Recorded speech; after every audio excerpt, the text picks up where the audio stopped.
お疲れ様です。お疲れ様です。今回は、大日本帝国陸軍が開発し、数多くの実戦に投入された、機関銃を搭載した歩兵直径型の装甲車にして、通称、豆戦車とも呼ばれた、94式軽装甲車を解説する。装甲車ということは、そもそもこの車両は戦車ではないのか。その点も解説していくが、さらにややこしい話を先にするけど、94式軽装甲車は、当初の開発段階では、牽引車として開発されていた。牽引車って何？牽引車っていうのは、時代が進むと砲兵トラクターとも呼称された車両だが、主に砲兵下で運用された、砲弾、砲兵、大砲などを戦場で引っ張って牽引する専門的な車両を指す。94式軽装甲車は、戦場での運用結果などによって、名称や用途が頻繁に変わっていった珍しい豆戦車なので、そこら辺も考慮して聞いていただけると幸甚で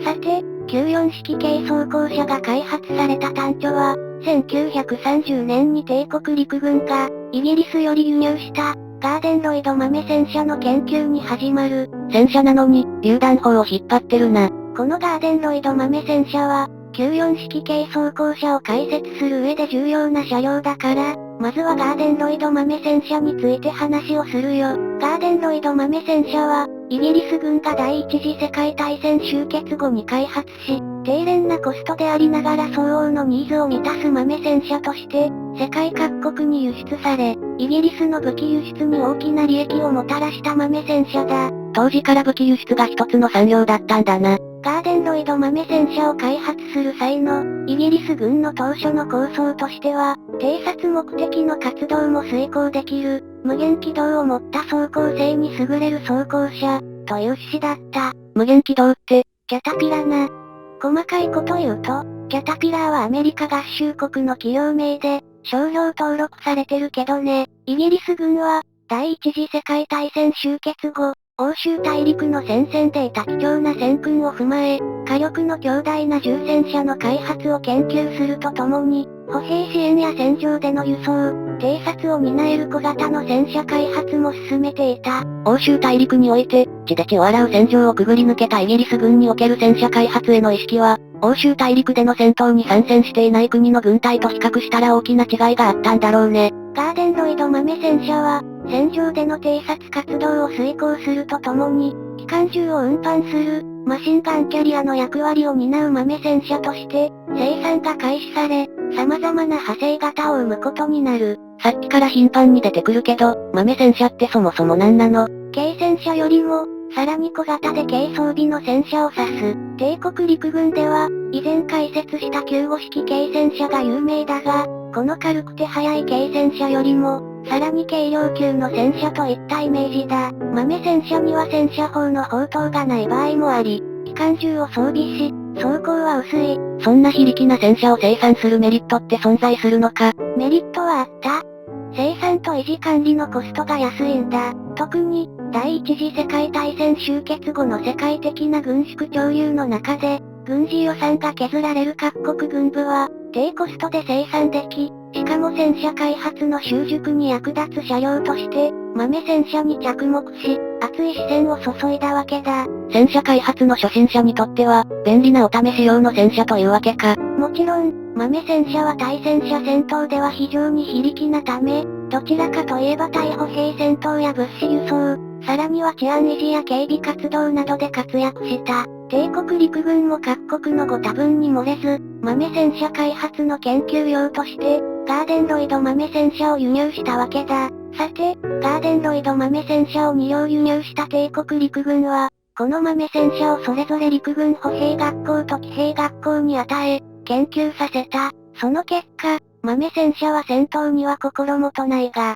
偵察、輸送、警備、指揮者としては有用であるとの報告が、歩兵学校と騎兵学校より寄せられた。戦闘支援、サポート用の車両としては使えるという判断だったか。ガーデンロイド豆戦車の開発経緯からすると、まあそうなるわな、という評価だった。陸軍歩兵学校と陸軍騎兵学校の報告を踏まえ、帝国陸軍は本格的に豆戦車の開発に乗り出し、東京ガス電気工業に試作車の製造を発注する。ガス会社が陸軍の装甲車両を製造するの？東京ガス電気工業は、帝国陸軍の機械化の歴史に重要な足跡を残しているんだ。もともとはガス会社から機械製造部門が独立した会社だが、軍用自動車の製造や、南部大型自動拳銃の製造など、帝国陸軍とは切っても切れない関係にある会社だ。東京ガス電気工業が完成させた94式軽装甲車の試作車は、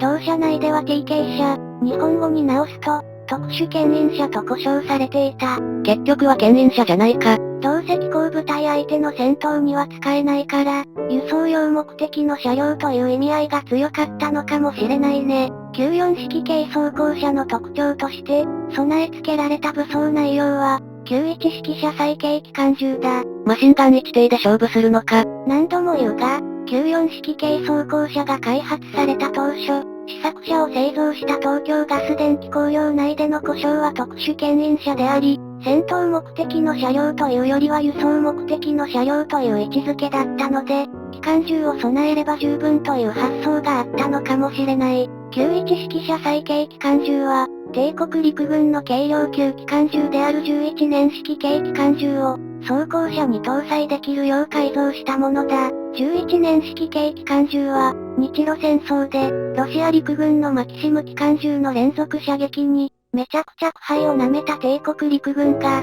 第一次世界大戦における軽量級機関銃の発達も念頭に、歩兵が携行できる軽い機関銃を開発するという趣旨で、製造された機関銃だ。日本軍にもあったんだね、機関銃。歩兵部隊の白兵突撃や野襲のイメージが強すぎて、そんな印象を持っている人もいるかもしれないね。ちなみにだけど、94式軽装甲車に当初搭載された91式車載軽機関銃は、後年には97式車載重機関銃に変更されている。えらいごつくなったな。装甲についてだが、94式軽装甲車の装甲は、厚い箇所で12ミリ、薄い箇所で8ミリ程度と、防御性に関しては心もとない装甲だったことは否めない。まあ、そもそも本格的な戦車戦を考えていないわけだし。1934年に帝国陸軍は本車を94式装甲牽引車として正式化をした。使う側の陸軍まで牽引車と呼んだんだね。しかし、